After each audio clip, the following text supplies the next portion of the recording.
তাহলে অমিত তো মর্নিং এ ছিল, অমিতকে দিয়ে সব চেঞ্জ হয়েছে, অমিতকে দিয়ে ফোন করে চেঞ্জটা করলেনি কেন? আমার মনে নেই দাদা, আমি চেঞ্জ মনে করিনি। থাকবে কেন? হ্যাঁ মনে থাকবে কেন? ওই জিনিস তো মনে থাকবে না।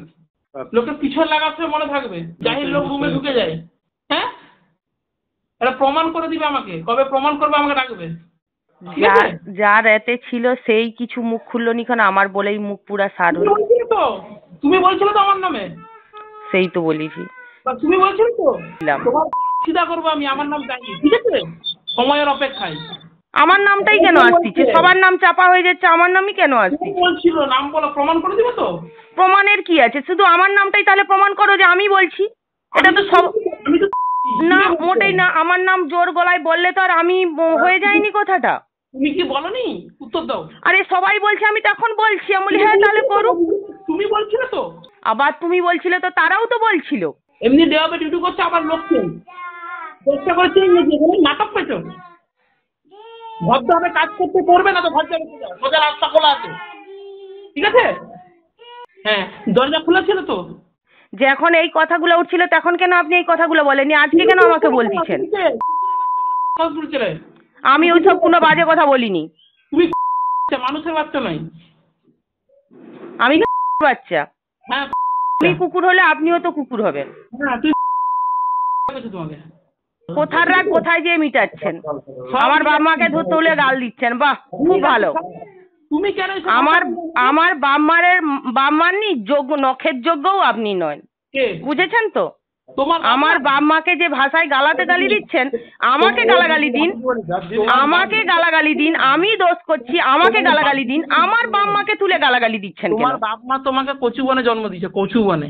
না অ্যাকচুয়ালি জাহির আব্বাস খান আমাদের আধিকারিকদের সঙ্গে বা আমাদের সঙ্গে কখনোই দুর্ব্যবহার বা খারাপ ব্যবহার করতেন না, এবং ওনার তো বিভিন্ন রকম সার্ভিস পরিষেবা ছিল, যেমন আমাদের অফিস ভেহিকেল বা মাতৃযান, অ্যাম্বুলেন্স, যখন যেটা বলা হতো উনি করে দিতেন। আমাদের সঙ্গে কোনো দুর্ব্যবহার খারাপ ব্যবহার কিছু কোনো দিনই করেননি।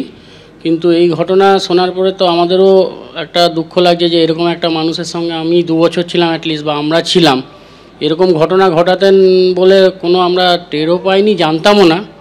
জানলে তো অবশ্যই আমরা এখান থেকে অনেক আগেই বের করে দিতাম। এরকম একজন পাপী, একজন দুষ্টু লোকের পাশে থাকাও আমি মনে করি যে খুব বাজে ব্যাপার। অবশ্যই কোম্পানি ভুল করেছে, কারণ একটা এরকম এতদিনের ক্রিমিনাল যদি এখানে থাকে, সেটা তো উনি তো আমাদের কাছে একদম ভালো মানুষ সেজে থাকছেন, আমাদের পক্ষে বোঝাও সম্ভব নয়, এবং ওনার ভয়ে তো কোনো সিকিউরিটি গার্ড বা কেউ আমাকে কোনো দিন কিছু জানাতেও পারেননি।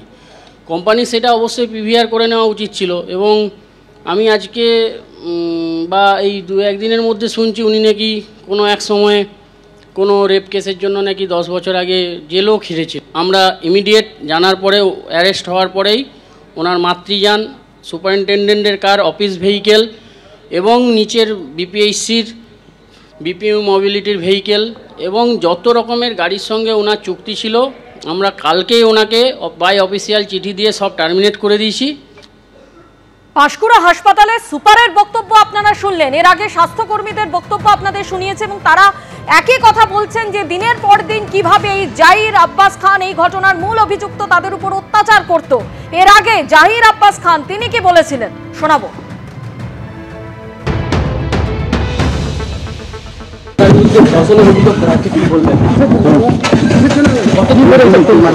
চক্রান্ত করেছে,